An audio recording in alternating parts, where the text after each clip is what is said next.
Welcome to the YCHYFUS Kung Fu podcast with me, Darren Jones, and him. And me, Clive Davis, who just to introduce. Actually, I just thought to do this off air. I think this might permanently become the YCHYFUS YouTube video. Yeah. From now on, because Podbean are fucking me about and they're a pain in the ass. So, yeah, fair dues. Yeah. Yeah, that'll do. Podcast with pictures. Podcast with pictures. That's it. Yeah. That's it. Moving pictures as well. Yes. Yes. Yeah. Yeah. I'm talking pictures. Talking pictures. I'm talking pictures. Jumping, running. What else? What other activities there? Flying a kite, pictures. Flying a kite, yeah. Picture of a waterfall. Taking a dump, pictures. That's it. Everything. Pissing if we're going to do a Taiwan film. Yeah. Pissing in someone's face while they're trying to collect virgin's urine to make a goose explode in a vampire's intestines or something. Yeah. You got to be careful though, because that is a niche in another brand of cinema. Yes, yeah, this is true. Of which we are aficionados of both. So yeah. Some more than others. And that anyway brings us to, Darren, what are we talking about? Perfect segue. Yes, so today on our monthly Kung Fu film podcast, I hasten to add, in case you stumbled across this and didn't know what the fuck it was. Which is not really a podcast anymore anyway, but we'll continue to refer to it as such. Facecast. Facecast. Yeah. Facecast. We've just invented a new thing. Yeah, that's churned both our stomachs. Yeah. Yes. So anyway, today we are going back to Mr. Sammo Hung. Well, I'm chucking a bit of Donnie Yen in at the end. Right. Yes. So I wanted to, because it's my turn to pick this time, and I wanted to go back to something reasonably sort of conventional. But I didn't want to do the obvious, Warriors 2, Prodigal Son, Dragons Forever. I didn't want to do any of that stuff. I wanted to do still very famous and well-regarded films of Sammo Hung, but ones that are talked about slightly less. Okay, you've superseded my question here then a little bit, because I was wondering why. Because for a start, you skipped Emphasis Monk, if we're going Sammo's directorial output. Yeah. And then you so the first one we're doing is Enter the Fat Dragon. And then you'll be jumping over, as you said, Warriors 2, and I was kind of surprised you didn't choose Knockabout, actually. Yeah. Well, to be honest, I think I've got less to say about Knockabout than I've got to say about most of his other directorial output, to be honest. Okay. But yeah, you're right. I've skipped over Knockabout as well. But Knockabout as well feels, I don't know, for some reason, and this just might be my memory failing me, but whenever I think about Knockabout, for some reason I always think of it as a Yen Clan film more than I do a Sammo Hung. Yeah, and I think that's because it's quite a similar film to Magnificent Butcher. And I don't really know. Yeah, and it's. I mean, my memory is vague, to be fair, on Knockabout. I haven't seen it for a couple of decades. No, I remember liking it. I liked it, but I remember it not being, blistering. I remember it not being. Agreed. Fucking hell, that's brutal, or those shapes are crazy. Yeah, it was a little bit second tier, wasn't it? Yeah. And also not like weird or Miracle Fighters kind of territory either. No. So yeah, but the main reason, Knockabout's just had a Blu-ray release. Oh, okay, all right. So I would imagine there's quite a lot of people talking about Knockabout here and there. The other thing as well was popped up while I was looking over my old review, and I was just wondering, is this because I'm getting old and I don't remember, is this just something that I overstated the point back in the day, or if we were clued into some secret information. Or so for some reason, I have it. So officially, it's Enter the Fat Dragon. Iron Fisted Monk, and then Enter the Fat Dragon.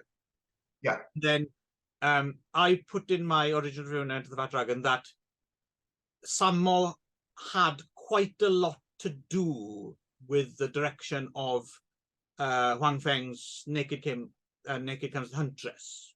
Yes. So are you remembering that as well? Does that sound like it? Yeah. It's not his second film, but like his debut 0.5 kind of. Yeah, and I would imagine the same would be true of Shaolin Plot as well. Oh, okay. Yeah, because Shaolin Plot's pretty close to Iron Fisted Monk, both in time and, well, they're very, very similar films if you go back and watch them together. But yeah, certainly after Iron Fisted Monk, I mean, this does seem to be kind of, Sammo expressing himself. For me, this is Sammo expressing himself as Sammo for the first time. Enter the Fat Dragon. Yeah, right. Because if you go back and watch Iron Fisted Monk, especially with its proximity to Shaolin Plot, it's almost as if Sammo's trying to make a Wong Feng film. Which would make sense because he's a protege. Yeah. Exactly. And Iron Fisted Monk is a very, very good film. But I haven't seen it for a long, long time. No, but if no one told you Sammo directed it and someone told you Wong Feng directed it, right? You believe. Yes, I see where you're coming from. The only thing I remember about Iron Fisted Monk is there's one somewhat out of left field, surprisingly brutal rape scene that kind of doesn't fit the rest of the film, isn't there? I think, if I remember. Yeah. But then, Wong Feng was no stranger to that sort of brutality. But I think it's missing from some versions as well. I seem to remember, I think we made a point of seeing, or we were given the full version, right? Or... Yeah. I'd have to go back to that. I've got the Blu-ray. I've not got the. Well, I've got the. I think it's a Dutch Blu-ray they released, but it was quite annoying because they only had dubbed tracks, no subs. But anyway, but that's a good disc setting. Speaking of dub, actually for both these films, I hadn't seen them dubbed before, so I went the dub route for both The Fat Dragon and The Victim, because I think I'd only seen them subtitled before. Funny enough, I nearly watched The Victim dubbed, and I decided, no, I want to watch it in original. Because I can't remember The Victim would have been, was it Late Night Collection VHS? No, Eastern Heroes. Yeah, but wasn't it in their Late Night Collection? Oh, yeah. I've got the disc downstairs. I could have told you if I had it with me, but I don't know. Yeah. All right, but with the VHS, I'm thinking, was that that was subbed, right? That wasn't the dub, I don't think. No, the Eastern Heroes Victim was subbed, so I've only ever seen it subbed. Yeah, same here. So I think that's why I went for the dub this time, and I have to admit, for neither film, the dub didn't particularly jump out as being, particularly funny or really great or really bad or anything. I kind of forgot. Yeah. I watched the. I actually kind of regret this. I watched the old Crash Cinema DVD of Enter the Fat Dragon. All right. Okay. Quite poor quality because it's 20 something years old. Right. But anyway, yes. So so I was saying that I feel like Enter the Fat Dragon is not, in my opinion, Sammo's best film. No. It's nowhere near his best film. It's actually, in a lot of ways, it's quite a Sammo kind of potboiler. Yes, agreed. But I do feel that this seems to be the first time that Sammo has decided to fully express himself. Yeah, I would say straight off the gate as well, just to get ahead of it a little bit, I would agree with you that it's not among his best, and also it doesn't necessarily have any really standout, spectacular set piece that sets it apart. No, but it's consistently entertaining throughout. I was surprised how much I enjoyed rewatching Enter the Fat Dragon. I had quite a big smile on my face. Even some of the comedy is funny. I mean, some of it isn't. Even some of it is actually quite amusing. And there's enough action, but there's no real peak, or there's no real no, here's the business. It's just consistently fun, I think, all the way through. Yeah. And I think partly the reason that we're not sort of, not falling over ourselves with with praise of this initially, is that it's up until the end, and kind of even including the end, it's just a flat out comedy. Yeah, I mean, it's got bits of there's skirmishes here and there, and there's a lot of like stunt work and Sammo running about and jumping over things. And but I know what you mean. It doesn't become a fight choreography showcase until the final sequence, right? And we're gonna get into this in a minute, because I want to do a little bit of cast stuff as well. What I particularly like about this, which I think, I can't think of anything Sammo's done before this, but one of the things that Sammo excels at, particularly in the 80s, is kind of stripped down urban action. And in particular with the fighting styles, if you think about say the fight between Yunhua and Sammo in Eastern Condos, that's all kind of Bruce style, just sort of brutal, quick stuff. It's not shapes, none of this is shapes. Right. It's just about taking the other one down. Where by contrast, when we get onto the victim is all about the shapes. Again, points. But again, I think this kind of highlights. I think you can see gems of sort of the germ of Eastern Condos and the Meals on Wheels and Wheels on Wheels and Crimes Forever and all. You can see that in the sort of in the way he's doing the fights. Warehouse fight, for example. The thing that connects it all, I think, in a way, is whether he is doing this, this kind of more brute force stuff, or even within it is the brutality, though, isn't it? Like Sammo is famous for always turning it up a few notches, and people are landing on bits of hard furniture and landing awkwardly, landing hard, and that's the Sammo touch, isn't it? Is to always just make it that little bit. And you see that in something like not necessarily Hapkido or the tournament, but you would see that. You certainly saw that in the Himalayan. So the end fight in the Himalayan, they're getting smashed into furniture. There's furniture getting smashed on them. They're landing on tables awkwardly. I think we commented it at the time, right? That we were like, oh, here we go. Here's Sammo having a bit of a dry run for Sammo. Right? But I do think that the action in this, where it's there, it does seem to be the germ of other stuff he'd do years later, actually, like 5-7 years later. Shall we get the excuse of a plot written on the back of half a matchbox by Ni Kwang while taking a dump today, I'm guessing, out the way? So I mean, I would preface this with saying that, as you might have guessed from the title if you haven't seen it, this is a Lear-like film.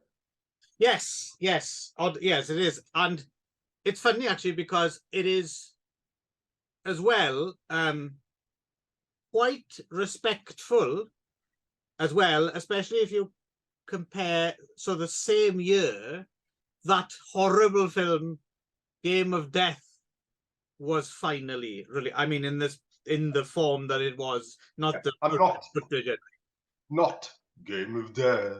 No, not that one. No. but Robert Klaus kissing on Bruce Lee's grave monstrosity that was Game of Death. If you oh shit, Bruce Lee's dead. Yeah. Let's cut out a bit of a magazine and plaster it onto the film. Yeah. So that we can't tell the Ho Chung Towers. And Sammo was all over that as well, right? The Game of Death. Yeah. Well, if you obviously be, then he's got a directing credit for that. Yeah. Well, I mean, his involvement is obviously done and dusted years before it came out. But it's interesting they both came out the same year, right? And one is, like we said, one is very much a mercenary cash grab. Yeah. And the other one actually seems like done with a certain amount of respect, right?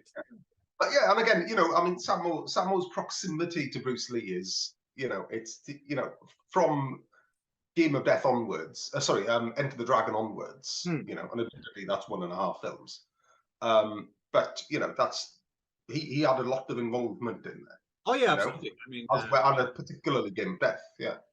Bruce obviously had an eye for talent. Yeah. So yeah, anyway, can we just run through a little bit of the cast first, actually, before we get the plot? Yeah. I just wanted to mention. So obviously, directed Sammo Hung, script Ni Kwang. We've got.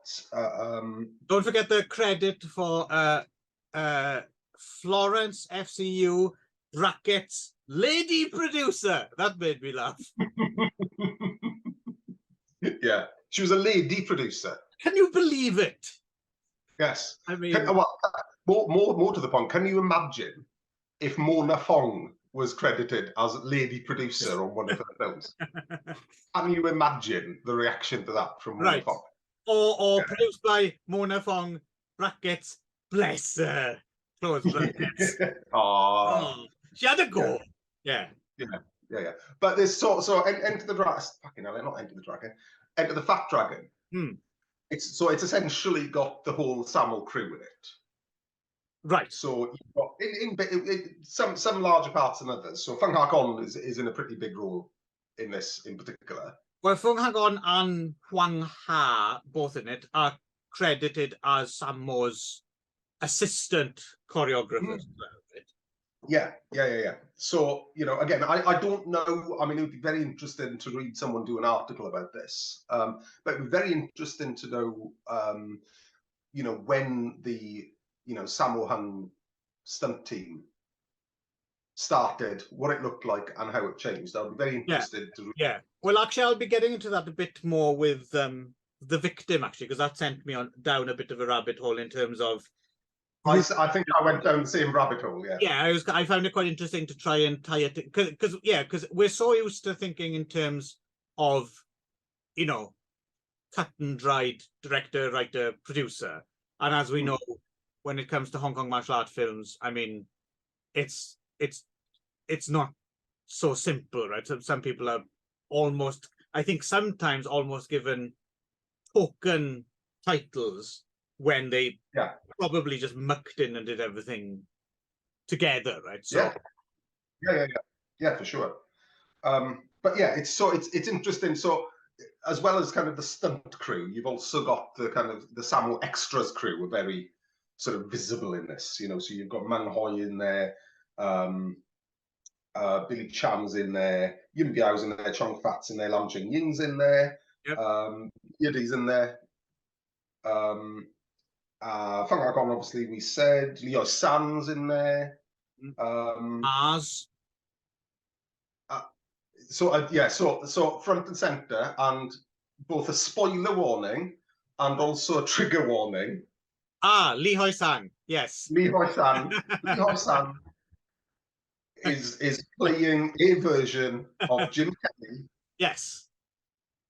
In full blackface. An afro wig. With a fro. Yeah. Judge. Yes, dubbed in. Yes. In fact, how did you describe him to me, Darren, in the text? Because it sounded it was bang on. I said something like, so Clive sent me a message and said, Darren, are you still up for recording at 7 a.m? And I said, Yeah, I'll be there like a jive talking Chinese Michael Berryman. There we go. Yes, and that is exactly what he looks like. Hats off. As you said it, I was like, "Yep, you nailed it." That is, yeah. So Lee Hoi Sang, does bring his finest Jim Kelly impersonation. Yeah. As part, so he's one of the three henchmen of the bad, and to be honest, the bad guys. I mean, the bad. So it's not. It's basically it's a Way of the Dragon homage, isn't it? With farmers and some more from the mainland, fish out of water comedy, wahaha, gone to work with his uncle's food. So his uncle, as played by Fung Ha Kong's dad, right? Fung Fung. Yeah, Fung Fung. Who apparently was directed quite a bit as well, didn't he? At some point in the 60s and 70s. Apparently, yeah. I don't think I've ever seen any of his films. No. I'd love, because he used to be a leader, because I went down the Fung Fung rabbit hole again on this one. Right. Because I kept trying to, I wanted to find, because it's a little bit sort of macabre and morbid, I kind of wanted to find some footage or some images of Fung Fung before his accident. Oh, he did have an accident, did he? Yeah, apparently it was I was wondering. Memory. Sorry? I was wondering, because I was wondering at what, because you said he was a leading man, I was wondering at what point did he basically turn into Stephen Hawking? Well, I read that I looked into this for a previous podcast. I didn't actually look into it for this one. Okay. But apparently it was I don't know how this happens, right? But apparently it was a weightlifting accident. Okay. So I don't, use your imagination. Yeah, that already sounds painful and yeah. So he was doing some weightlifting and he had an accident and it fucked his face up. It looks almost like he's had a really stroke or something, doesn't he? Yeah. But no, apparently it's the result of an accident. But I had a look.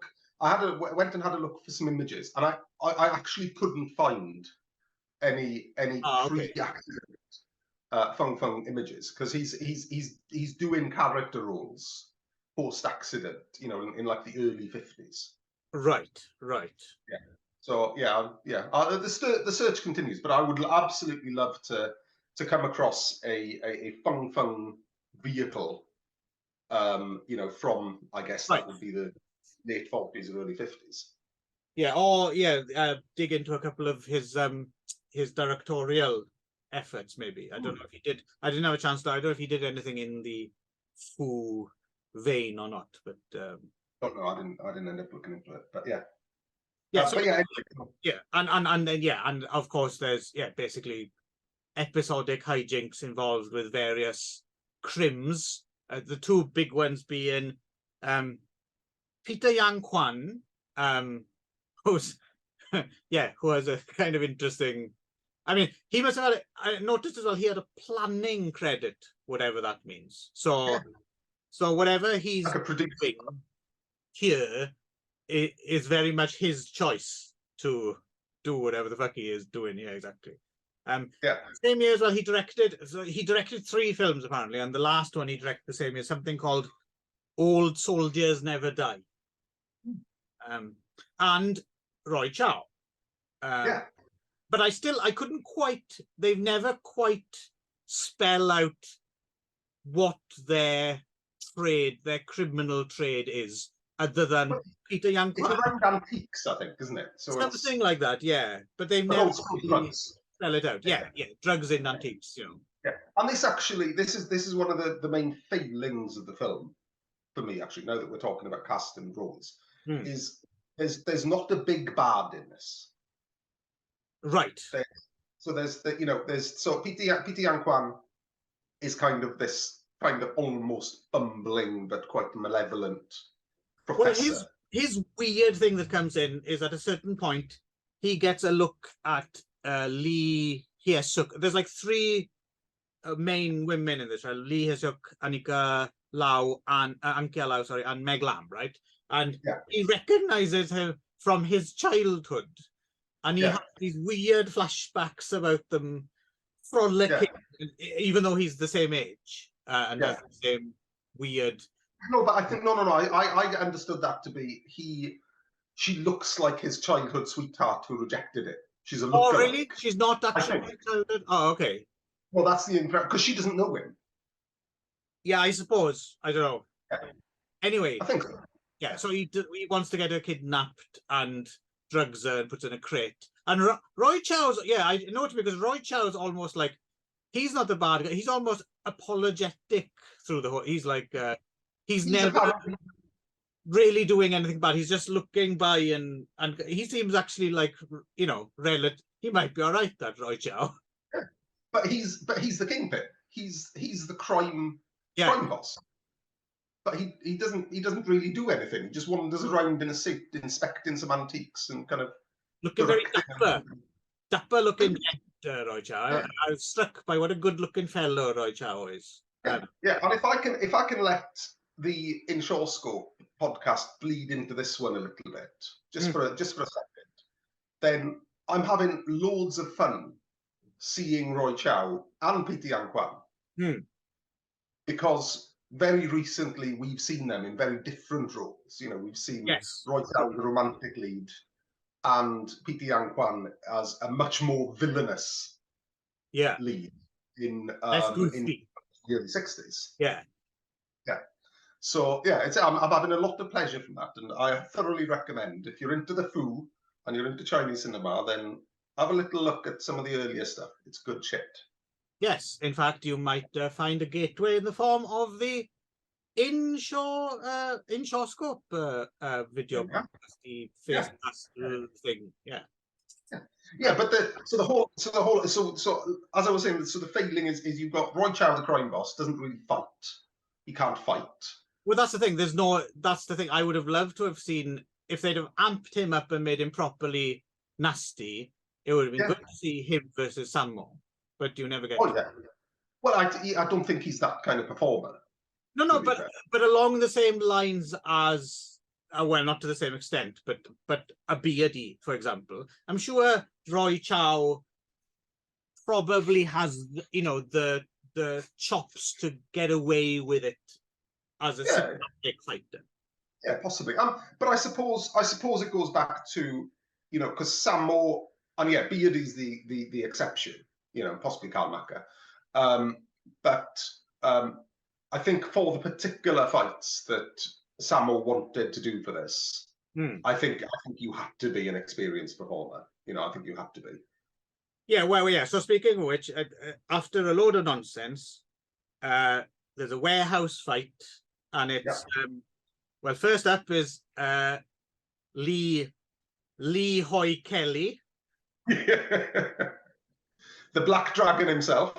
Yes, and I can't even remember what he has one dubbed in jive line, and I can't even remember what it is, but it's very brief. It's something like, "Hey man, what you doing messing with that?" or something like that. Or he probably called him a turkey or something, A jive turkey, yes. A jive turkey, yes. It's quite amusing. And then it's this guy who I don't know, David Nick, who appears to be a boxer. Yeah. He's in he had one other film credit in what was it called? Rivals of the Dragon. Yeah, it didn't ring a bell when I read it. And then yes, of course, Beardy. Yeah. So it's kind of because I think Lee Hoi Sang is meant to be a karate expert, and then Dave's a boxer, and then Beardy's a proper kung fu dude. I do wonder if from the beginning, if they even attempted to get Jim Kelly on the phone, or if they just went straight for Lee can do that.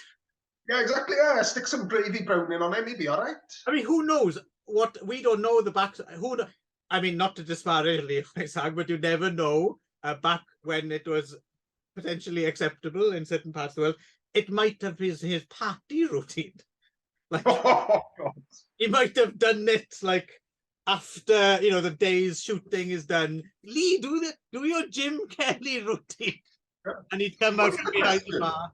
Yes. The other question though, right, is what is, so if you forget about the rationale for having a non-black actor, right, or you know, or the reason if there was a lack of availability, right, forget about that for a minute. Yes. How is that how is Sammo meaning us to perceive Lee Hoi-san in blackface with a fro? So is Sammo pulling the wool over our eyes and asking us to believe that he's African American, right? Or is it meant to be, ha ha ha, there's a Chinaman, there's a Chinaman dressed up as a black man, Well, this and is he's the doing thing, kung fu? because this Is is it the thing, that comedy in itself? I read this because weirdly enough, it has a bit of apparently someone seems to be under the impression that it's actually satire and it's satirizing white actors in yellowface. I don't buy it either. No. Because he does the same thing again in the 90s with Yun Biao, doesn't he? In Don't Give a Damn, yeah. And that's not fucking satire. No, that's just wrong. That's just out of order, yeah. Yeah, but yeah, well, the other thing as well is, of all people, I mean, Lee Hoi-sang as well is an odd choice to do it as well. Like, I wasn't quite sure why they went for him. I mean, I think he's quite tall, isn't he? So I think I think he needed a tall actor to play an African American person who, if you want to put it in generalizations, are generally taller than Asian people. Right. And also maybe a little bit of a Kareem Abdul-Jabbar in there as well, you know. Yeah. And then just in case you're in any doubt at all, there's a little bit of added racism, or at least there is in the dub and the subs, because first of all three are gonna pile on Sammo. And Sammo, he has a little word in Beardy's ear, which is basically along the lines of, hey, these two are Gwailo, you're a human, what are you fussing with them for? So make of that what you will. But yeah, I mean, overall, you know, I mean, it's out and out. So it's Sammo, and he's done this sort of role before. But generally speaking, when Sammo's not fighting or being outraged by, you know, a Leah-like, a bad Leah-like, you know, he's generally playing his bumbling, you know, his bumbling trademark character, which, you know, you see a little bit of it in some of the Wong Fung films, but not too much of it. And yeah, okay, I'm Fist of Monk, but not too much of it before then. So that's probably a good signpost, you know, to what he's going to do later. Yeah. And yeah, the warehouse fight again doesn't rank up there with like some of the finer fight set pieces, but it's quite good. It's quite well done. I like. Found it amusing how they contrived to get a pole and a ring in there. It was the ring that got me. Yeah, because everything else in the warehouse seems to be like fucking onions and things. Like, exactly. You know, but for some reason, there's a couple of boxes of rings and poles, which I mean, I can see how there might be some fucking broomstick handles or something that you could use as a pole, right? I can see that might be a thing in a warehouse. Yes. But yeah, proper, you know, peaking opera style ring. Yeah.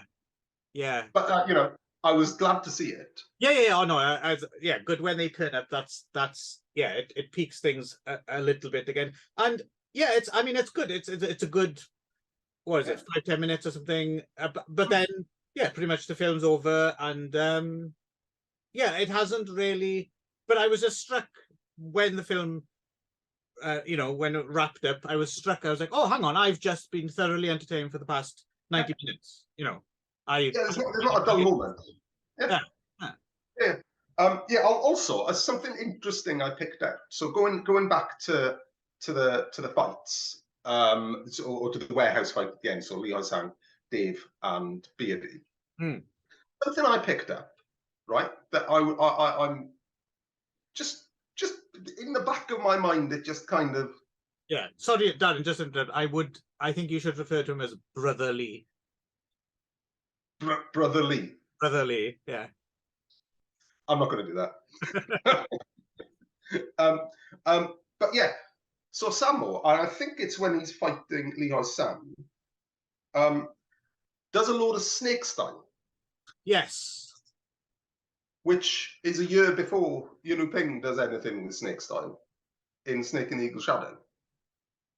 Oh, it's about the same year, isn't it? 78? This was made 77, isn't it? Is it? I think so. Unless I'm wrong. I haven't got it. Of all the things I could have written down, I decided not to write the year because I thought I knew it. Well, I think it was released, like, it wasn't released ridiculously early 78, so I didn't have it as a 77 production, but okay. Yeah. But no, yeah, he does. This is and it's not just Snake, it's Drunken Snake, isn't it? Yeah. So up until this point, you got Sammo doing Bruce Lee style action, stripped down, kind of, efficient Bruce Lee style, non-flashy, next level basher, right? Yeah, exactly. And then as we enter the finale, he's still doing that, but it turns into shapes with Beard at the end. And weapons. Yeah, which happened to be in a box of onions nearby. Exactly, yeah. But I mean, the fight at the end is pretty fucking brutal. Yeah. Sorry, I just had it in my head now. It would have been good if they'd replaced the ring with a big onion ring. Is there a big enough onion to make? Well, this amazes me because if you go I haven't been I have been, but when I went to Palau, which is a very Americanized, not Palau, sorry, Guam, very Americanized part of the world. I mean, they had onion rings like this, and that was my first thought was, what the fuck are the size of these onions that you got these onion rings? Okay. Yeah. So it is conceivable that you could make an onion ring that would straddle Sammo. Yes. Okay. Wouldn't be very effective in a fight, though, would it? Darren, I believe get it very crispy. Overthinking my throwaway joke about an onion ring. Yeah. So yeah, but I mean, I want to make a kind of, I want to highlight the quality of the action in both the final scene, and also actually the not Sammo versus the Lee-alike, which is the kind of the famous scene that everyone talks about in this film, which we haven't. But Sammo gets it. That's Tony Lung, isn't it? Tony Lung Se Hung. Yes, I did like that. It's quite a rousing, like when he hands out an ass kicking. It's quite satisfying. Yeah. Oh yeah. And I think that's Huang Ha, isn't it, as well? Who's the instructor, who's the choreographer on set. So first of all, he beats up the Lee-alike. Yeah. Then he beats up the choreographer.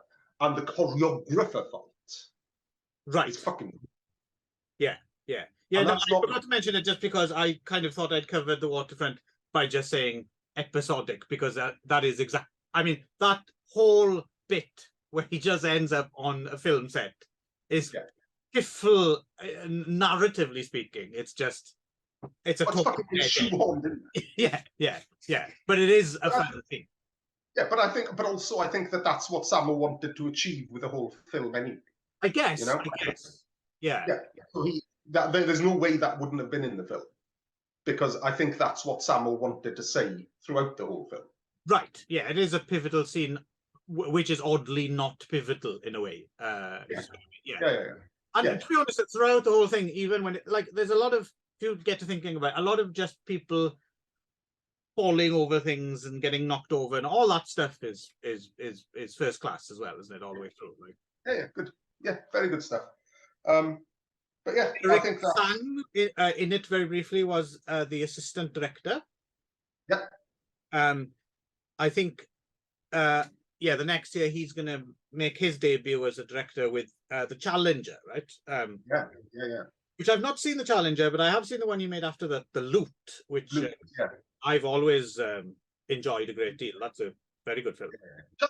Challenger is good. And Ricky Lau, the cinematographer, also making his debut as a director the next year with Crazy Couple, which I don't think I've seen. No, I haven't seen that. Although it does have one of those titles where I'm already confusing it with at least 10 other films that either has Carl Macker, Dean Sheck, or Carl Macker and Dean Sheck in. Yeah, they're hard to keep track of. Yes. Yeah. And of course, music by Frankie Chan. Frank. Yeah. Who does seem to actually have made some music here a little bit. Anyway, I didn't spot any huge needle drop from other films. No. Oh, also notable is Sammo with nunchucks. Yes. Which is a rare but welcome sight. Yeah. But yeah, that's about it for me, really. But I thought, but it's a good film. It's a good fun film. It is. And you be entertained throughout. But I kind of more wanted to pick it up because people only really talk about Enter the Fat Dragon in terms of that one scene, and this is Sammo's reaction to the Leolite craze. Right. Which it is, but I think you've got to view it on a surface level as well, and just view it as a piece of entertainment. Yeah. And that's the thrust that I wanted to go with for this. It works like even if you weren't aware of Bruce Lee, Bruce Lee, even if you didn't know anything about those people, the film still works, right? You don't have to have a working knowledge of that. And it's inherently funny and entertaining. To see, Sammo, big Sammo, large frame Sammo, do the best Bruce Lee impression ever put on screen. Yes. Because he is the best Leolite, in my opinion. And of course, very important not to forget that it's kind of quite pioneering in breaking down some cinematic barriers and giving the famous African-American star Lee Hoi-sang one of his early breakout roles. He paved the way for Carl Scott. Yes. Enough said about that. Yeah. Victim. Yes. The Victim. From 1980. Right. No argument there. No, this is it. Hang on, it is very early in 1980, though, isn't it? It's February release. Okay, yeah, so likely made in 79 then. Yeah, tail end 79 into 80, yeah.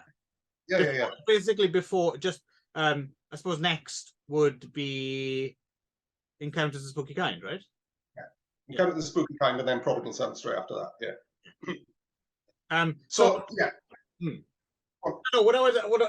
We were talking about so if you go by the Hong Kong Movie Database credits, right? Again, Sammo, director, different producer Carl Macker. But yeah, I suppose what we want to talk about is the choreography team listed is Sammo, Lam Ching-ying, Yim Pyo, Billy Chan, right? Yeah. And I think if you roll it back, then as far as I could tell, at least in terms of official credits, I think the first film that maybe brings this group together is The Incredible Kung Fu Master. Yeah. So this is that's Hung, Lam Ching-ying, Yim Pyo, Billy Chan, and the one that's missing in later films and credited in that film is Lung Ko-yan as well, right? Yeah. And he doesn't have that much in the way of official action choreography credits. But the thing is, he must have been involved, right? Like, there's no way he wasn't. So I'm wondering if so like you said, it's that same team that goes from there to this to two Toothless Tigers as well, a non-Sammo one. Spooky Kind, Prodigal Son, Carry On Pickpocket. Yeah. Dead and the Deadly, which isn't Sammo Stein, as Wuma. My Lucky, all the way till Heart of Dragon. So you're looking like a half a decade run of and I know there's different fragmentations of them would go on and work with other, but this core team, like this is kind of the beginning of them making a string of, I mean, regardless of what you might think about each individual film, you know, narratively or the film, whatever, but basically this powerhouse of cinematic action for like at least 5-6 years, right?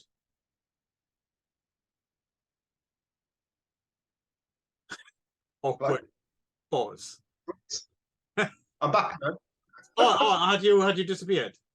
I had disappeared for a few seconds, so I actually missed the thing that you said.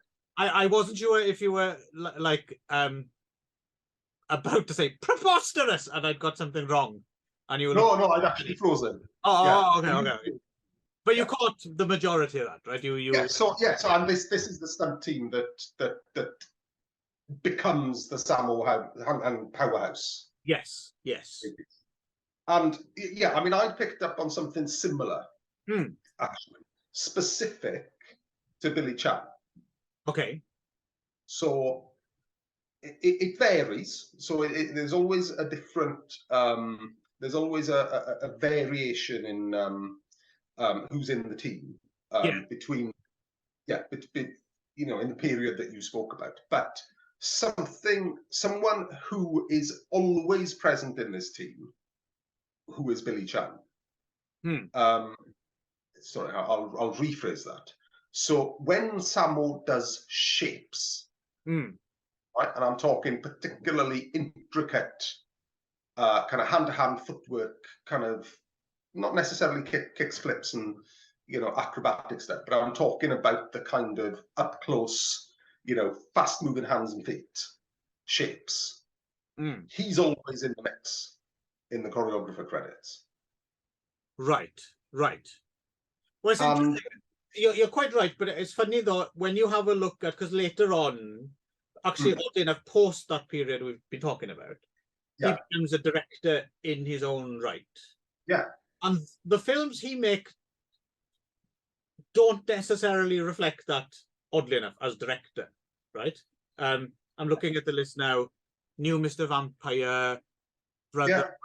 I mean, obviously there is great action in some of those films, but it's interesting that he doesn't necessarily make a string of total bangers, right, when he's in control. But I think that has to do probably with the period that he's directing in. You could be quite right. The ground has moved beneath his feet, doesn't it? Yeah. So he doesn't start directing until the post-Shapes period. Right. Yeah. You know? Fair point. Middle of the Mr. Vampire boom. Right. When he starts, you know, when they and Chinese ghost stories come out, and Once Upon a Time in China's just about to come out. So that's kind of the period he's directing in. So I don't think you can expect Shapes. But what I would say, and this is not true of Yun Biao or Lam Ching Ying, when they're choreographing with Sammo, is when he's around in the 70s and early 80s, there's always good Shapes. Right. Yes. Agreed. Yeah. So yeah, I just picked up. I just thought that was very interesting. No, he's definitely. I mean, he's one of those names. Like he's always there. But you're quite right. Probably, deserving of a bit more of a focus, maybe in specifically what did he bring to the table. You know. Yeah. I need to go back and have a look at some stuff he's choreographed on his own, and then we can probably. Or we could have a bit of a Billy Chan special, maybe. Yeah, I'm up for that. Yeah. So anyway, so The Victim, again, I picked this because it's in the canon, it's in the Sammo canon. Yeah. And people always mention it with reverence, but it's rarely talked about. It's rarely. I'm going to take it. People rarely say, "Oh yeah, The Victim's, you know, pivotal." But it's funny. I I'm not disagreeing with you. You're probably right, but I wasn't aware of that. But that's probably just because I don't really have that much contact outside of, and I know you and me have always held it in very high regard. Yeah. So I wasn't aware. I thought our take on it was the consensus. Then let's put it that way. Or our. I don't think we're outside of the consensus, because I think anyone who's seen it loves it. Right. I don't think that's ever in question. But it's less. It's less. Yeah, like it's not. Yeah, it's just spoken about, because when people talk about Sammo, it's literally what is to Prodigal Son, Right. Eastern Condos, Jackie Chan, Yun Biao, Sammo Hung. That's it. You know, and had I thought to do it, and I'm kicking myself for not doing it, I'd have stuck Blade of Fury in at the end. Why don't that's another Sammo joint. Why don't you? Yeah. Because I don't know if we believe you, Darren. Why don't you actually step up from your chair and kick yourself so we know that you mean what you say? There we are. There we go. Just about in. Yes. Okay. Fair play. Yeah. Just about. Yeah. No. Darren, you walk it like you talk it. Yes. Man of my word, I am. Man of my word.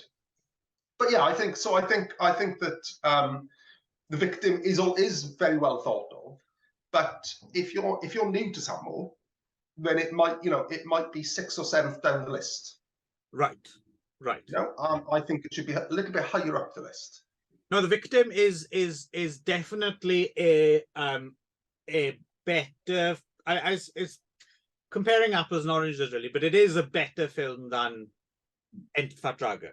As entertaining as that film is, this is a lot more. I mean, it's still. I mean, you could still argue it has a paper thin plot, really, but it does at least have a sort of.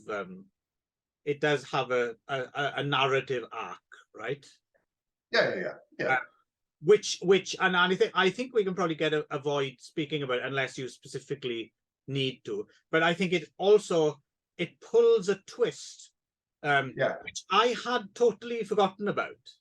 Same here, yeah. And it's almost one of those twists where it forces you to, hang on, have I not been paying attention? And rewind it, and then just as you're about to do that, okay, it's very well done. But I had totally forgotten about that. Yeah, same here. Yeah. We'll avoid the spoilers in this, because if you haven't seen, because it's very last. It's very last kind of real stuff, and we can talk about. I mean, basically, Sammo is someone looking for someone who fights better than him, so can be his shifu, right? And he goes through a bunch of different. And to be honest, the very beginning, it does actually set up what the twist is, but by the time you get there, you've totally forgotten about that stuff at the beginning, because it throws you in. You don't quite know, and there's this deliberate framing device where everyone's face is out of frame, so you don't know who's talking and you don't know who's writing which letter. But then after a while, this narrative about Sammo looking for a teacher just takes over, and you don't even notice that you've forgotten about that stuff at the beginning. But it does. It does, yeah. And then it shifts gears, doesn't it? So Sammo, Sammo, the first sort of 20 minutes of the film is Sammo looking for a master, and it's fucking wall to wall. Yeah. I mean, I think I timed it. So so two massive fights in 6 minutes in the first 6 minutes of the film, and they're fucking great. There must be less minutes with no fighting in this film than there are. I mean, it's pretty wall to wall, but again, it doesn't become a wall of black, because it's also distinctive. And then when it really kicks off for the final, like 10-15 minutes, it still feels as if it's stepped up, right? Like, it's a masterclass in how to pace your action-packed film so you don't just have action fatigue. Yeah, and there are definite shifts in gear as well. And From the first fights in this film, and the kind of intermediate stuff that's happening all the time, you don't think it can up its game, and yet it does. Yeah, we should mention as well, in those early bits, there's Karl Macker, Abbott, who was made by Hook or by Crook the same year with Sammo, right? Which I keep confusing with Carry On Pickpocket. I keep confusing By Hook or By Crook with Dirty Tiger, Crazy Frog. Because we made that mistake, didn't we? Both of us. I think we did, yeah. Yes. What we really wanted to review was By Hook or By Crook. Yes, and then we watched that. Yeah. But like I said, once you get in that area, and something about the choice of titles which don't really actively illustrate the content of the film, so it's very easy to get confused. Yeah. And there's not lots of little cameos in here as well. You know, you've got so as you were saying, Carl Macker, that's a funny scene. I really like that scene. That is quite funny. I like seeing Carl Macker, because I'm not a huge Carl Macker fan, but I do like seeing Carl Macker as a Buddhist abbot. Yeah, same here. I don't know why. As soon as I saw him as an abbot, and I was Carl Macker, I was inordinately pleased for some reason. It was very strange. I love that. Yeah, and the thing with that scene as well is from the beginning, you already know exactly what the joke's going to be. Yeah. But it's still funny to see it play out. Yeah. It's very well played by Mr. Macker. That was good. It's good. Yeah, comedy gold, that one. So Sammo's wandering around. There's some really good fucking weapon stuff in this. Sammo 3-section pole. I always remember the 3-section pole fight in this one, and I think that is actually against Billy Chan as well, isn't it? Yes, near the beginning, isn't it? Yeah. That's good. You've got fucking Wilson Tong. Yes. Yeah, he turns up. His most doctor. Yeah. To the point where he has his arms behind his back most of the time, doesn't he? Because he doesn't even need them. If you haven't seen the Wilson Tong fight in The Victim, or if you haven't seen for a number of years, and you've seen lots of other Wilson Tong films, and you know how much we love Wilson Tong. Yes. You know, we even watched The Ghostly Bus because we love Wilson. We did. And we enjoyed it, and we loved it. Anyway. I don't think we loved it, but yes, carry on. That's all right. I thought it was all right. Anyway, then just the quality of Wilson Tong as a performer is this is probably one of the best illustrations of it. And people need to remember how good Wilson Tong is, as specifically as a performer. Yeah. I certainly Wilson Tong is. You always get excited to see him turn up, and yes, I think even to this day he's somewhat underrated, really, isn't it? I'm thinking probably just because he didn't. There's a paucity of kind of leading role showcases. I think, isn't it? I think that's right. Yeah, you see him as an occasional villain, and that's kind of that's the role he slotted into, which is a shame because I think he could have been a leading man quite easily. Yeah. Could have directed himself as a leading man. Speaking of forgotten how good they are as well. Our main villain of the Changi in an eye patch. Not any eye patch, a jade eye patch. Yes. Yeah. No, Changi step as soon as I'm like now like he commands the screen, and I don't think I'd watched a Changi film for a while, and I'd forgot that he's up there with your Huang Changli's and Kam Kong in when I'm he's like he's one of the great villains, isn't he? Yeah, to such an extent, right? For me, right, I recently bought the Kido Blu-ray, which is on a double bill with When Taekwondo Strikes. Right. And Changi's in When Taekwondo Strikes. Changi's kind of the joint lead in When Taekwondo Strikes. I can't be bothered to watch it because Changi is not the baddie. I like heroic Changi. Don't get me wrong. Yeah, but no. It's like you don't really need to see. I don't want to see Eagle Han as a man who runs an orphanage. No, exactly. Yeah. I want to see him Yeah. tearing people's limbs off, you know, because that's what he was born to do, right? Yeah, exactly. And also worthy of a mention is Fanny Wang in this. Yes. But she did nothing. She did fuck all. Like 4 or 5 films. Yeah. And she's great in it. Yeah. I suppose the scene that people will remember is there's a remarkable, and this will lead into our beardy chat as well, right? Is the one where he's basically defending her. Yeah. Taking on all comers. And you know, it looks as if he's just flinging her around like a rag doll. But the thing is, you can't just do that with someone who doesn't know what they're doing. I mean, she's passive, but you have to be skilled to play that passive in that scene. Do you know what I mean? Yeah. Like if you flung me about, I would just end up a heap, right? It doesn't work with someone who doesn't know what they're doing, right? I'd also probably put Beardy's back out as well. Yeah, I'm probably a little heavier than Fanny Wang. Yes. Yeah. So yeah, and that's a standout scene, and that, you know, that whole sequence. So there's kind of the middle to the end of the film. You know, they're very. This is in flashback as well.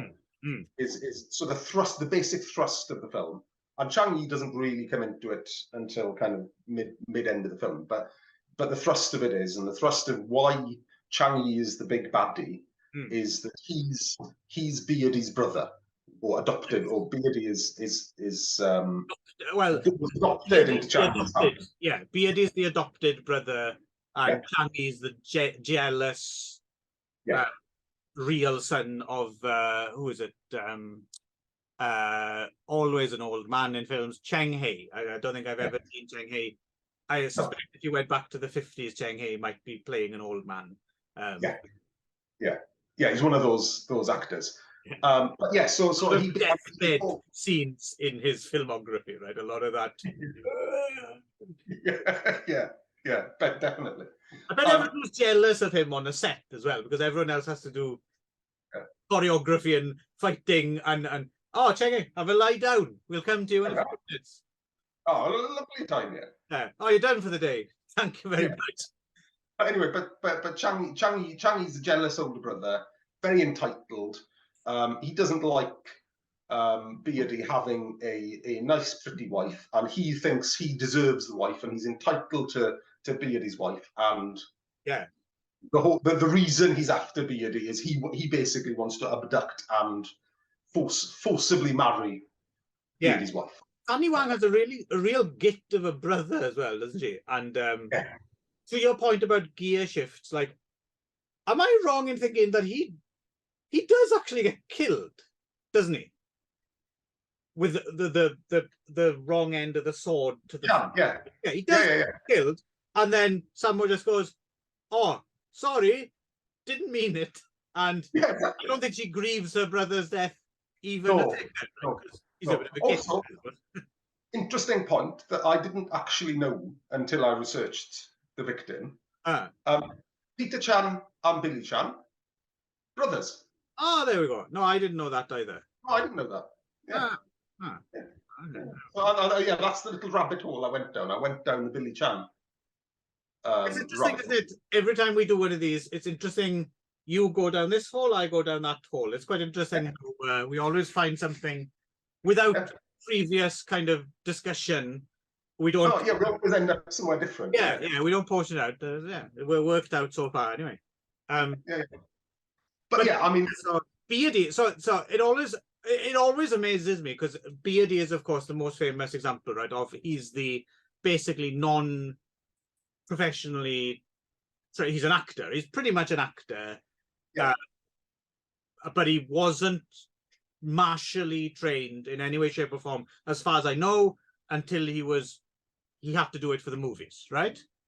And you would never. I think both of us, the first time we saw Beardy, I think we just assumed, oh yeah, he's one of them peaking opera guys, surely. Like, because he moves like a motherfucker. Like, it's extraordinary to me that he basically just this sounds different, but basically faked it for the screen. Yeah. No Well, one makes it this way.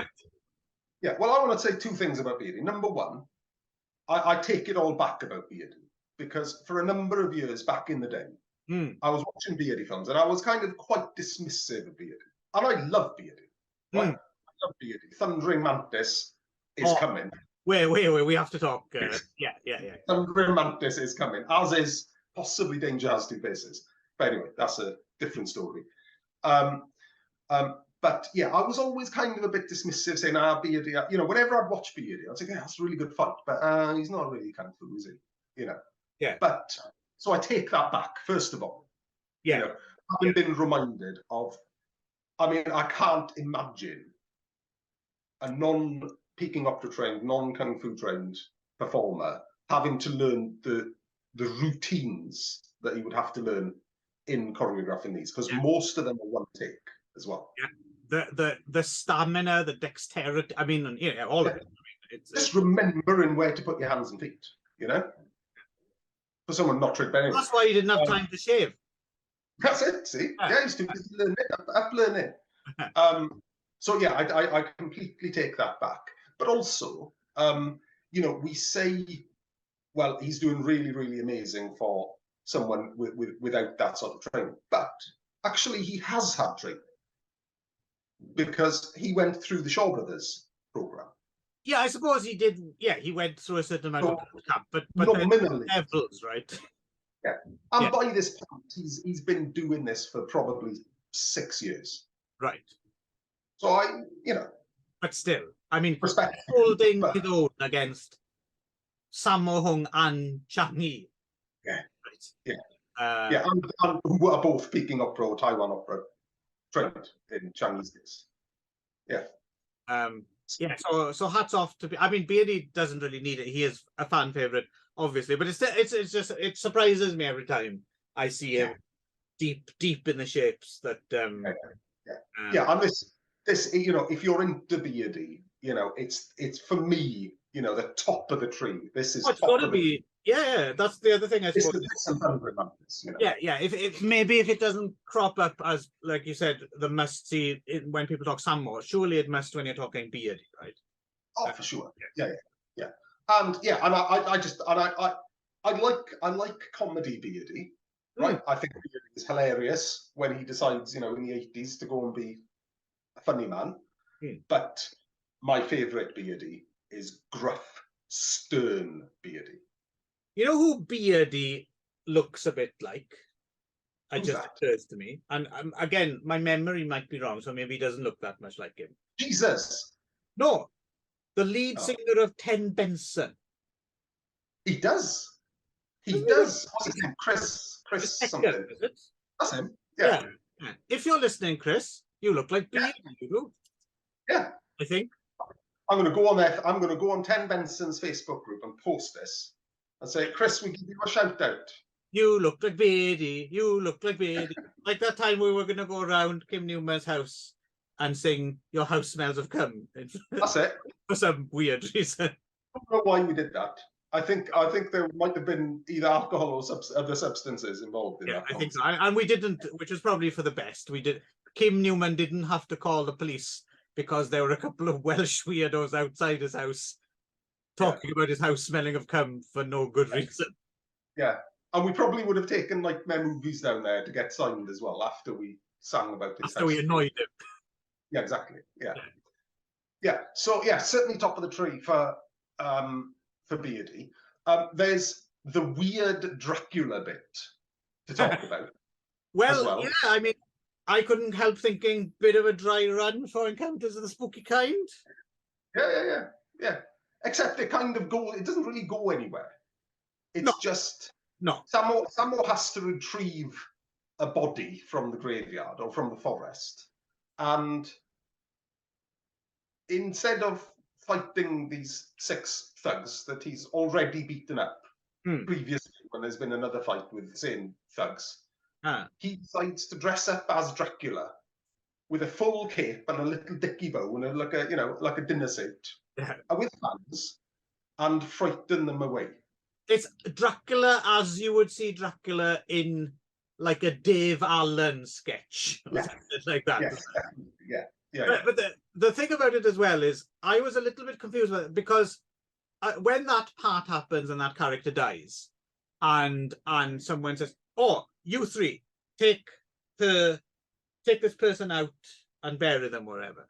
There's a feeling almost like, oh, I better get the body back, and then he goes into his. But it was like, I don't know, there was kind of like a hint at something horrible was going to be done with that. Yeah. Something disrespectful was about to be done with that body, but it never kind of goes there. So I don't quite understand that whole sequence.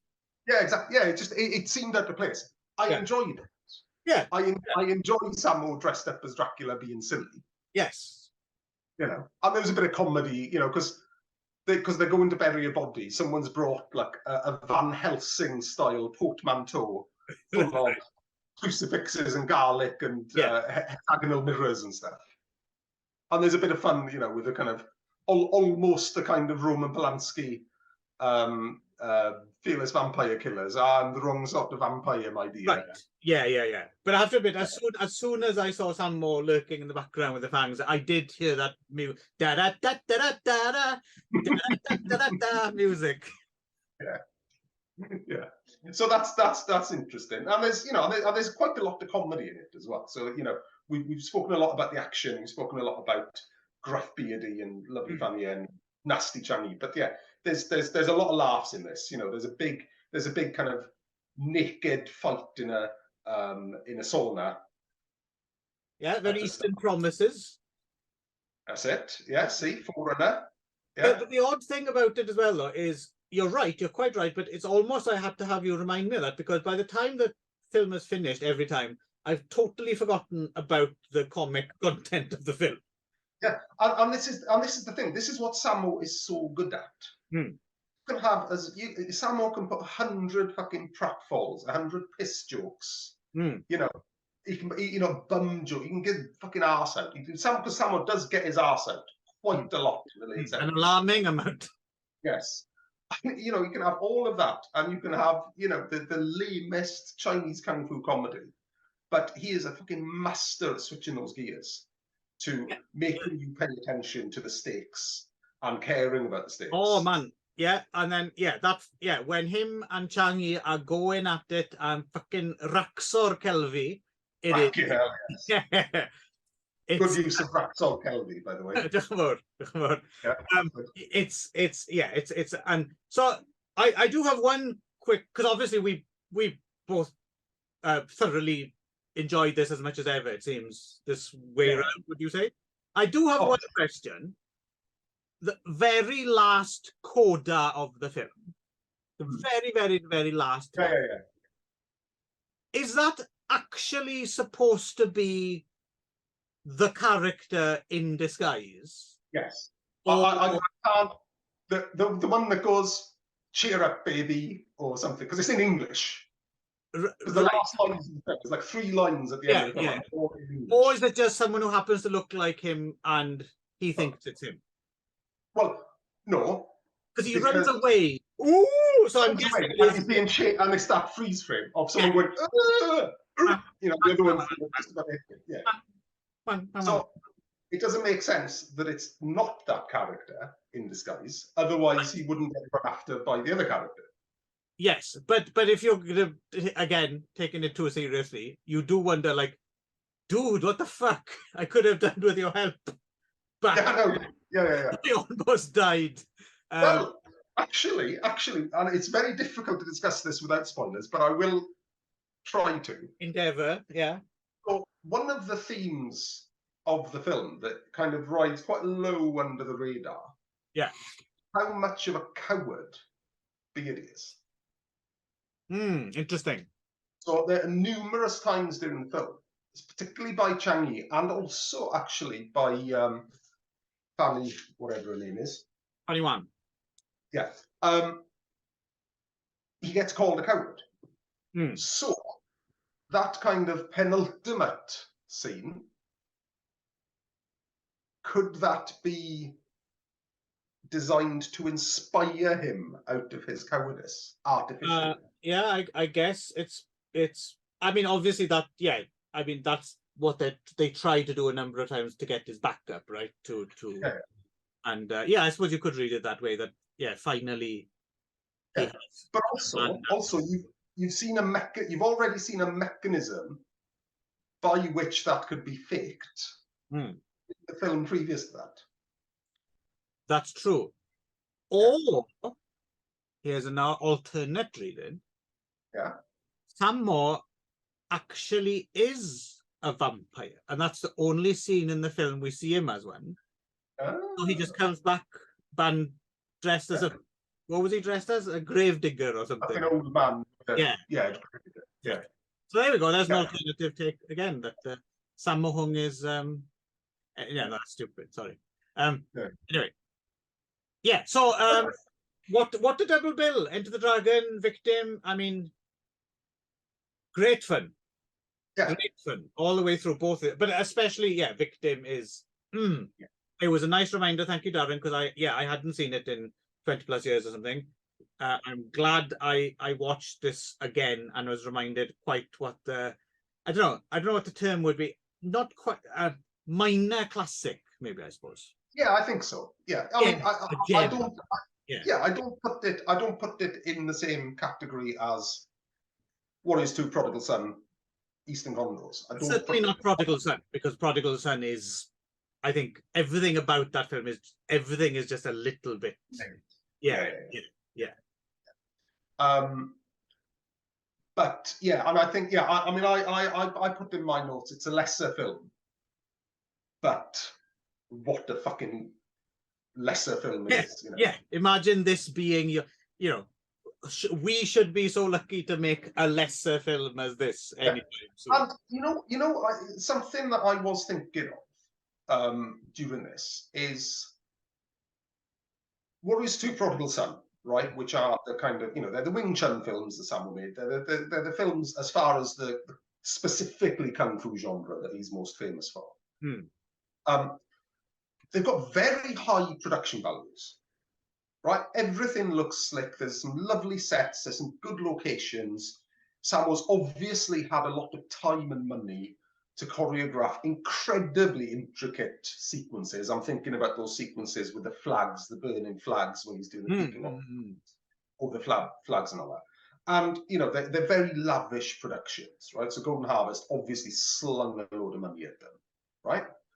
I'm thinking specifically of Prodigal Son, right? One of the things that I really love about Prodigal Son is the kind of multi-layered plot and the themes that he's got just built into this, of the Prodigal Son. Well, I think that's one of the reasons it is everyone elevated, because there's almost no special pleading involved, which you sometimes need to win over the uninitiated. You have to give them a bit of it. Look, there'll be some dodgy comedy or something. You won't ignore that. But the thing with Prodigal Son, you can, well, because for us, our first viewing of it would have been plonked in front of you without any prep, without any special pleading, and it worked for a.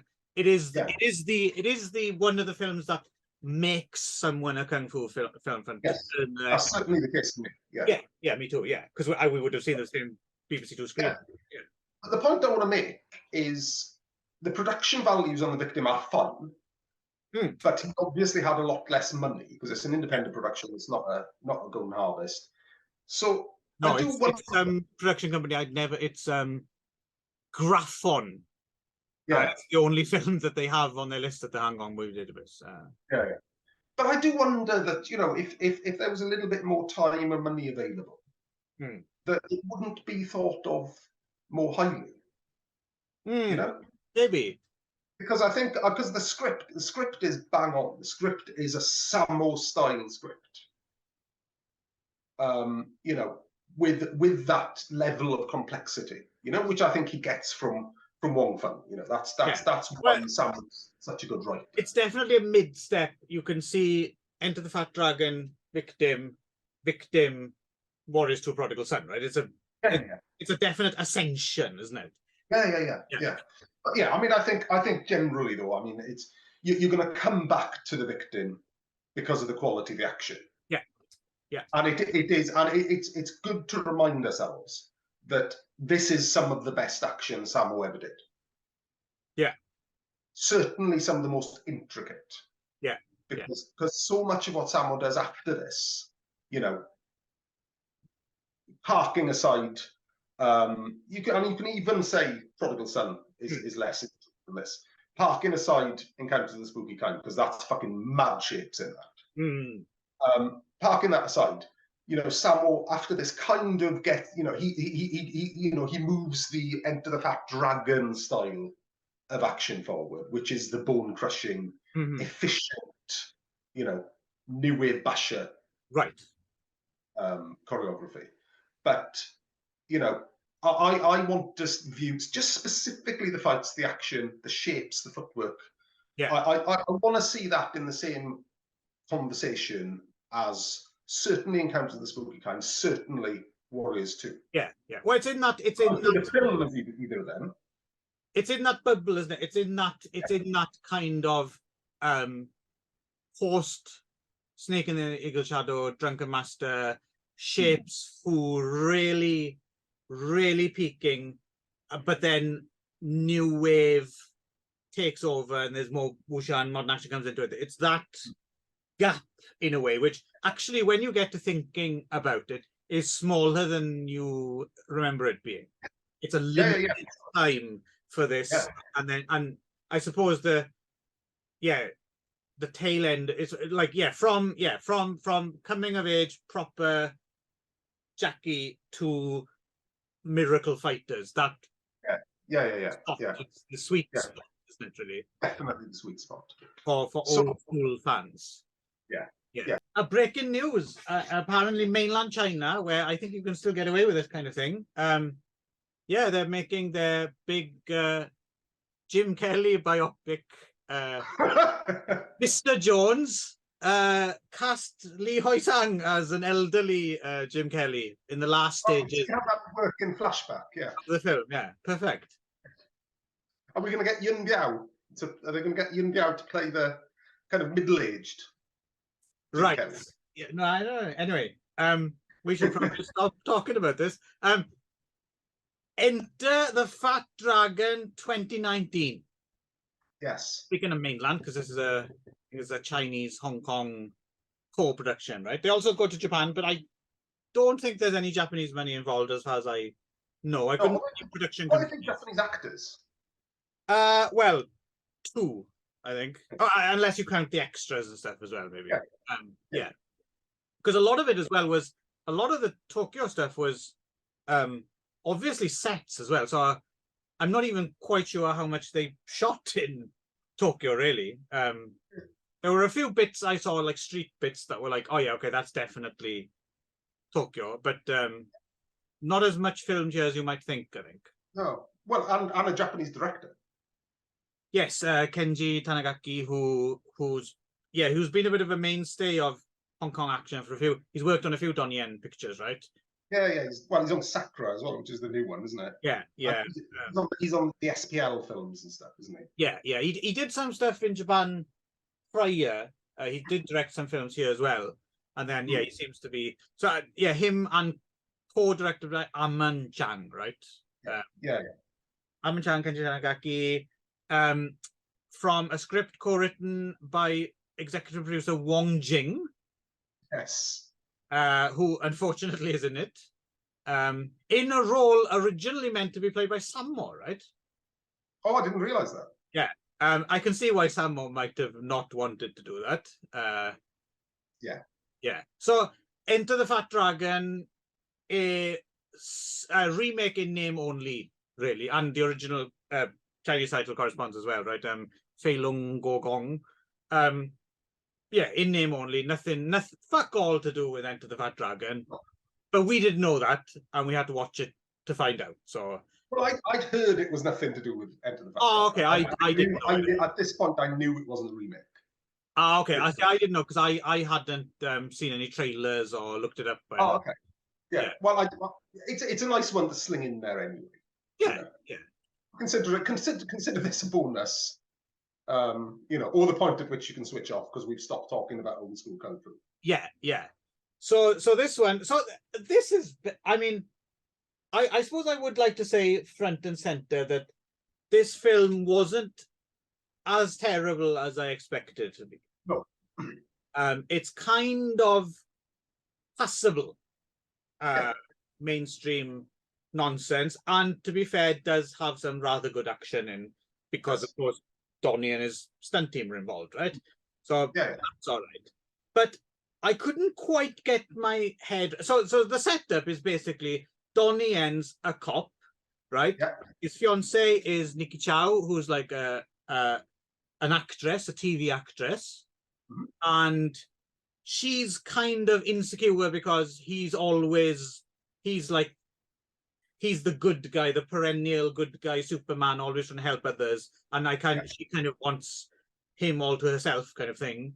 Not in a mean way. You're kind of sympathetic with her. She's just like, I can't do that. I can't share you with the world, kind of thing. But that's the way he lived, right? Yeah, because he always is always late to stuff because he's saving children from burning buildings and taking down bank robbers and Well, specifically, what happens is there is a bank robbery, and there's a long kind of extended chase fight sequence thing, and at the end of it she's like, I can't put up with this anymore, so they split up. He basically gets a desk appointment, right? Because he's kind of pissed off his superiors as well to a certain extent. So basically he's basically Mel Gibson from Lethal Weapon, isn't he? Yeah. He's always got his ass in a sling because he keeps breaking the rules and doing loads of property damage while catching criminals. And the DA's on his ass. Exactly. And he's got 48 hours to solve the case. Actually, they don't put that on. But he ends up, and he gets his leg in a cast, so he stays at home watching Bruce Lee films on DVD all day, eating snacks, which that would only take you a day. There's not that many of them. But anyway, he's emptying this. So he basically turns into a quite the porky boy, doesn't he? But to be just a highlight as well. So he's a really good cop. He's got his heart in the right place, and he's a good guy, and he's really good at kung fu. Yeah.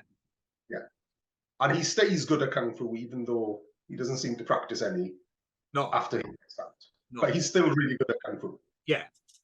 And then there's this extradition thing where he has to, at the bank robbery that he foiled, one of the people was Japanese, and he has to be extradited back to Japan. Coincidentally, on the plane, his ex, Nikki Chow, is also on the plane because she's going there because there's like a senile Yakuza boss that's played by Tetsuo Watanabe, who's like her biggest fan. So basically, she's just been paid to go over there. And it's all very contrived. Because she's going over there seemingly to do like a gala opening of fish warehouse where they're trafficking the drugs. Yeah. And there's so the villains are trafficking drugs in fish, right? But he's being controlled by, so there's the younger Yakuza, JT or J Iwanaga, who has to say equips himself quite well in the final fight against Donnie Yen. I thought I didn't know him, but he seems to know his stuff, right? And I liked his performance aside from that as well. He's brought a good deal of menace to that role. He's pretty good. I'd like to see him in and with less cringe-worthy English dialogue forced down his throat as well, right? So, and in Japan, he basically teams up with a cop, a farting cop played by Naoto Takanaka, who you're probably familiar with from a whole bunch of films. He used to be I think he started life as a comedian back in the day. And this is at least the third or fourth film I've seen him in as a detective with a bad wig that keeps falling off. Like, I think he thinks this is like, I think this is his little thing. Like, I have this image of whatever, he turns up on a set, he's like, "Can I talk to you, Mr. Director? Like, so I've got this wig, right? And I think it would be funny." Like, he's obsessed with this idea. I will say the only bit I laughed at in this film, and this film is pretty much out and out comedy as well. or kind of heartwarming action comedies. The only bit I actually laughed at, and I was surprised myself I laughed at anything in the film, but was the bit where he gets knocked over and the wig almost stays in place, like a Warner Brothers cartoon. right. He goes that way and the wig just goes. Yeah. That was actually quite funny. Yeah. Naoto Takanaka is one of those interesting guys. I think he has a bit of a for those of us of a certain demographic who started to become obsessed with cult, edgy Japanese films of the mid to late 90s, that period. He's in a lot of those, right?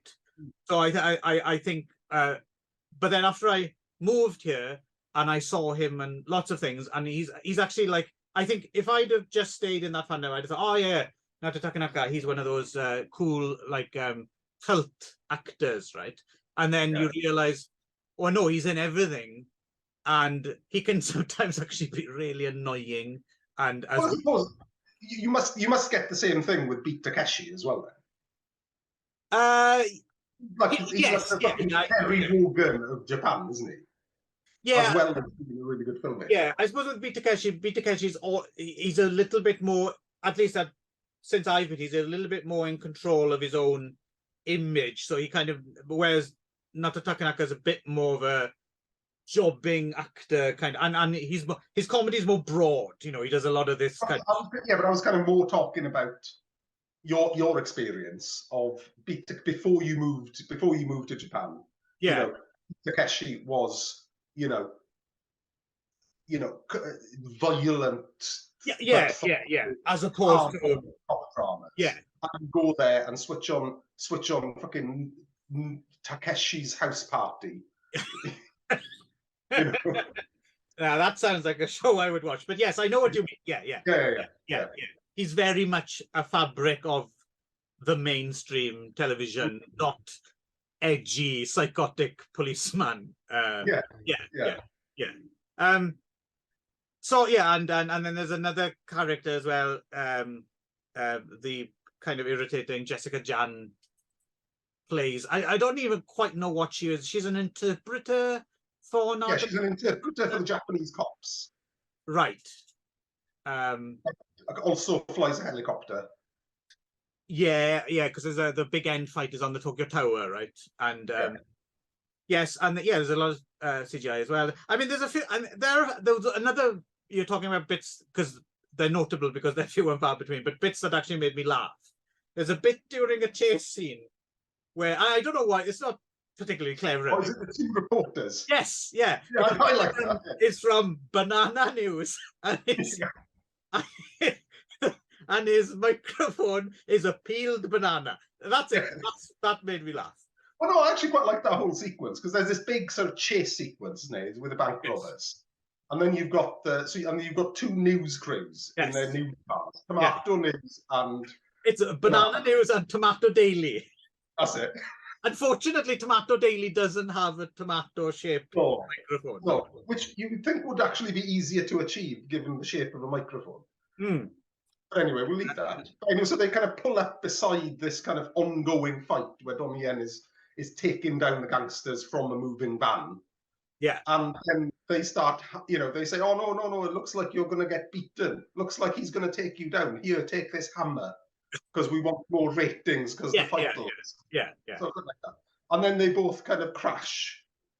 And then, and you've got two like news crews either side of the van, haven't you? And they're both kind of arguing with each other through the gap in the van while Donnie Yen's putting the shit out, and they're handing the baddies weapons so the fight can take longer. And then they both crash. And then the rival news crews are really worried about that they're okay. Yes, yeah. They're okay. I quite like that. Yeah, it's. I suppose it's as close as satire as I suppose this film gets to, isn't it? I believe you're drinking an Dr. Pibir there. I'm a Dr. Pibir. I like Dr. Pibir. Yeah. Well, I swore off Coke and Pepsi. Yeah. And any cola. I've made a vow never to drink that again. But this doesn't count, so I will occasionally have a Dr. Pepper. Well, Dr. Pibir is medicine. So it is medicine, yeah, because it's the best hangover cure known to man. It is very good, but I've noticed it's one of those things. It's a Marmite thing. People either love it or they don't like Dr. Pepper at all, right?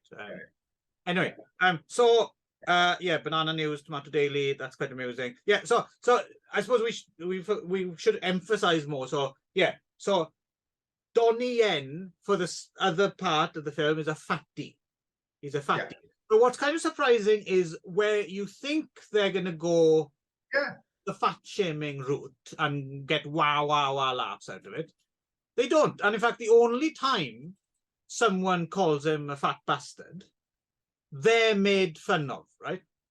Yeah. They turn the tables on them. Yeah. So this is a weird one. So yeah, like we said, I think you had a general same overview of it's obviously it's not a great film, but it's got some, and it's not too bad for what this kind of thing is. I enjoy watching it.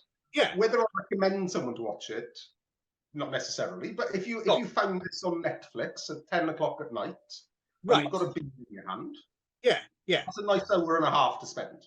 Yeah, it's all right. It's not too bad. It's not over long.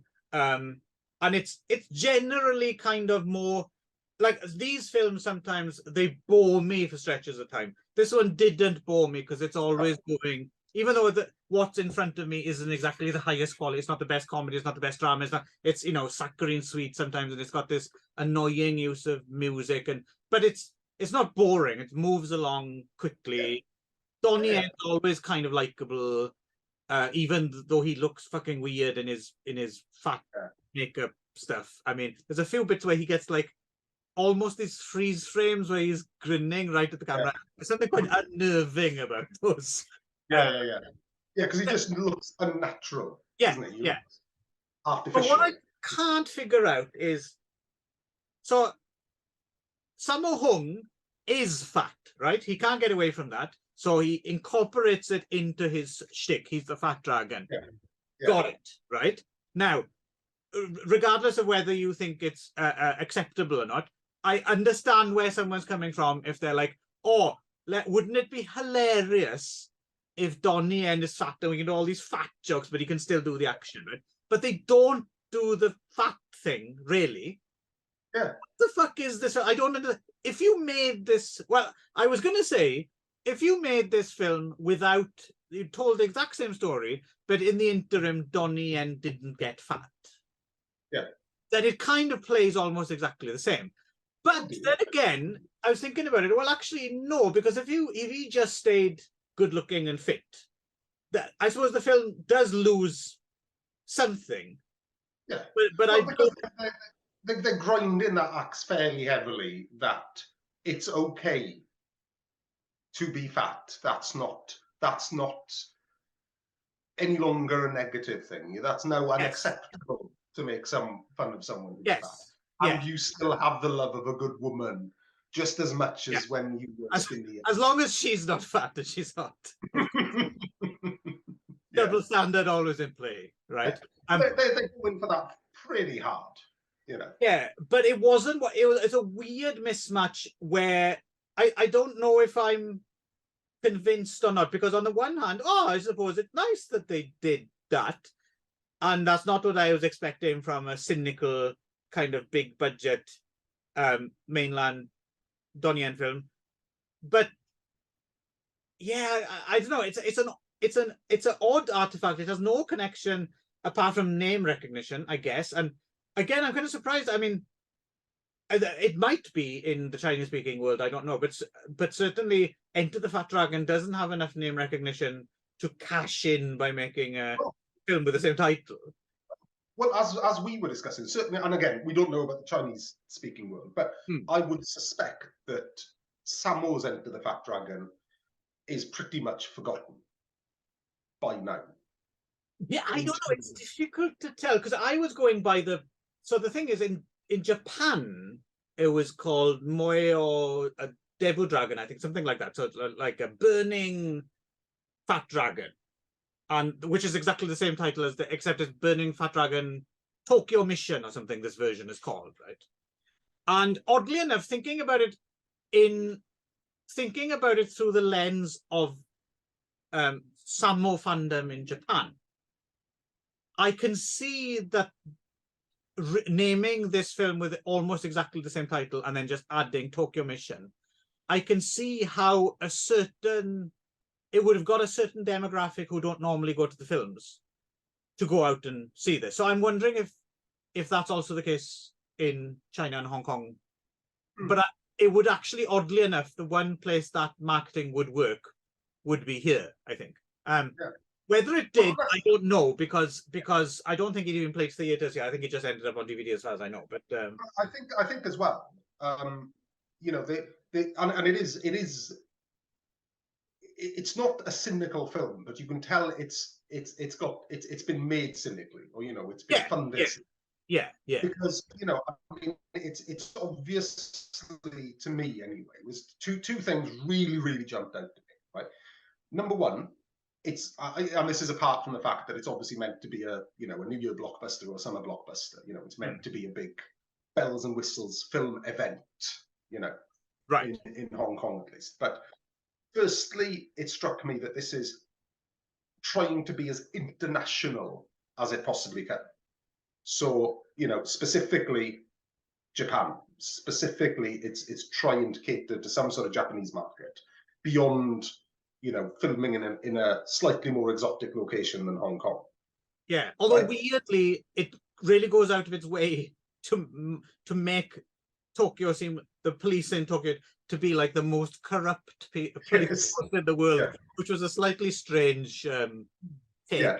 Also, but there's you know, there's Japanese, lots of Japanese language in there, and there's actually lots of English language in there as well. So I can see that the filmmakers are obviously trying to cash in on the Ip Man market in China, Hong Kong, the Star Wars market, or any other films Donnie Yen has appeared in Hollywood. I forgot he was in which one is he? Rogue One, is he? No, he's in. Yeah, it is Rogue One, I think. Okay. Yeah. So they're obviously trying to cash in on a foreign market, on a Western market.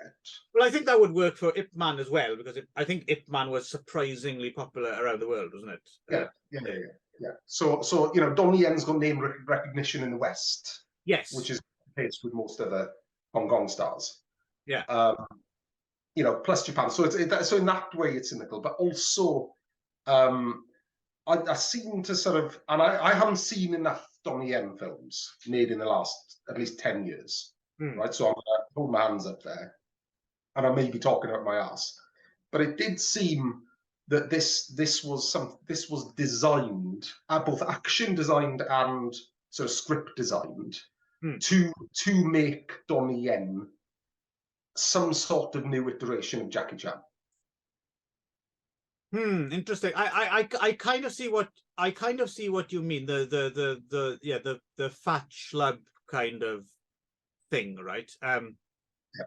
Not that Jackie. I'm talking specifically of the action design and the comedy. Right. Yeah. No, I know what you mean. I mean, it's clearly failed. I mean, I don't think it was a hit. I don't know if it was a hit in China and Hong Kong, but it certainly wasn't an international hit. I don't think it was much of a hit here, or across Asia, I don't think. But yes, I kind of see what you mean, but yeah, but for me, it still seems like, having sat down and watched it now, it's just so obviously not going to play internationally that you wonder how they got it so wrong in a way, because even though they do the go to Tokyo thing, the tone of the comedy and everything is still on a global scale so provincial. Yeah. That it's just not going to work, is it? I think it could play in a way. It could play quite well in the Western market. Like it doesn't seem to have been released on streaming anywhere in the UK, incidentally. Because I went looking for it. I thought I'll definitely find this to buy on Amazon. It's nowhere as far as the UK. Anyway, yeah. I mean, I can see. I think with Donnie Yen's name recognition, and I think with the Jackie Chan style comedy action design, because a lot of the fights in it are fairly comedic. Up until the end, it's generally kind of stunt fighting, isn't it? Yeah, and a lot of knockabout stuff, isn't there? And Yeah, exactly. Yeah, so it's flipping over tables and getting a table to jam someone's feet, and it's all. I'm very good at it as well. I'm very good Very at it. good, yeah. Yeah. Yeah. There's not enough of it. I don't think there's enough of it. No, agreed. But yeah, I mean, yeah, but it's obviously it's not going to take the world by storm. But you bring an interesting point, though. I suppose the analogy would be because Ip Man's obviously because I don't know, I haven't seen Rogue One, but I'm guessing Donnie's not really in it that much, and he doesn't really do Donnie full on Donnie, right?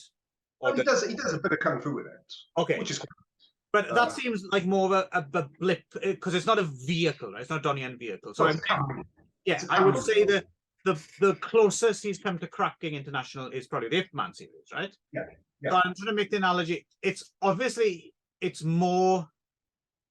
He's probably more successful than the early Jackie attempts like Big Brawl or Rumble in the Bronx. Not Rumble in the Bronx.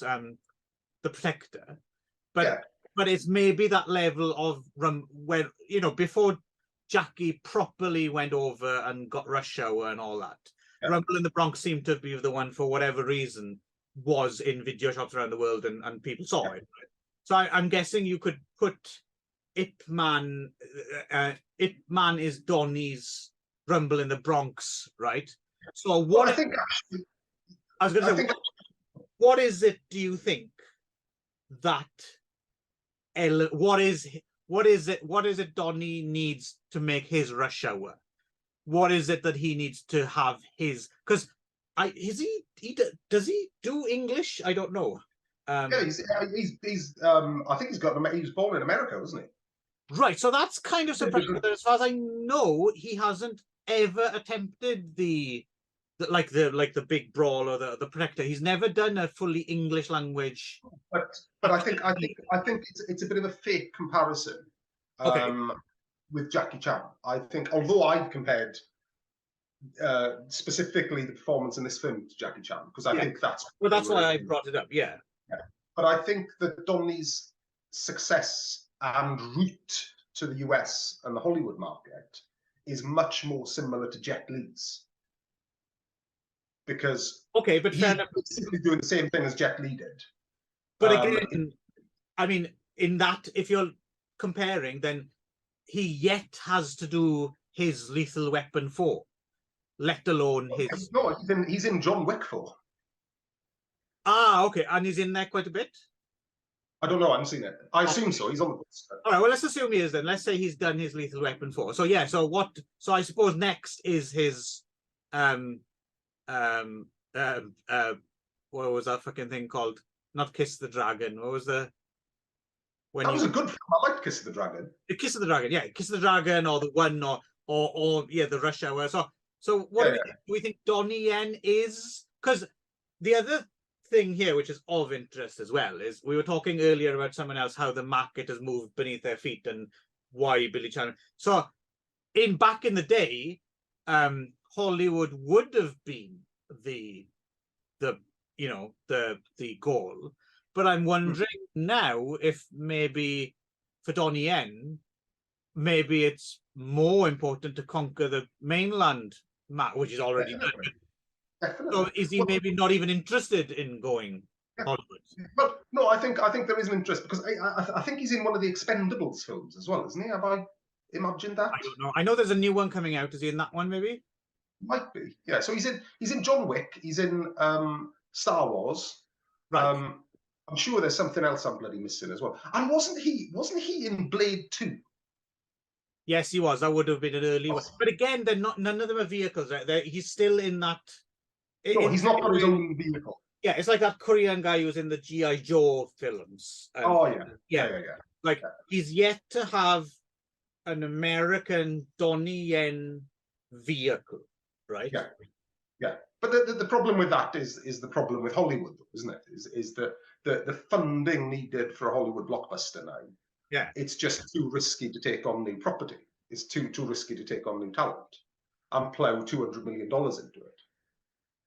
Yeah, I'm just wondering if the timing's right as well in terms of, because when Everything Everywhere All at Once won all those awards and stuff, there was like this bit of a, they shined a light on, the Asian American and stuff like that. Yeah. The timing's almost perfect for him, right? If he wanted. Well, yeah, actually, yeah, you're right there, actually, because with Everything Everywhere All at Once, and there's this new Disney series with Michelle Yeoh as well. That's like some fantasy series. I can't remember what it's called. Because Jackie Chan's has for years. He's not even in that category of Asian American. He's Jackie Chan everywhere, right? Just Jackie Chan. Yeah. So he doesn't need to occupy that space anymore, right? So it's there for Donnie Yen's taking, I think, if he wants it. I'm just kind of interested to see. I mean, Enter the Fat Dragon's not going to cut it, I think. So I'm wondering what will get him that spot. Yeah. Well, stay tuned, listeners. Yes, here we go. Right, I think actually I have to go. So that's it. Fuck off. Go away. Bugger off. Also, last point. I have to highlight this. On the poster of Enter the Fat Dragon, Donnie Yen is pictured with yellow nunchucks and the yellow jumpsuit. Yeah. It's not in there, is it? Does not appear in the film. No. Right. Not Enter the Fat Dragon. Yes, that is it from your correspondence. I've been Clive Davis from Banana News. He has been Tomato News, Tomato Daily, Darren Jones reporting. And we'll be back with any breaking news as soon as it comes in. Yes. Cheerio. Bye-bye.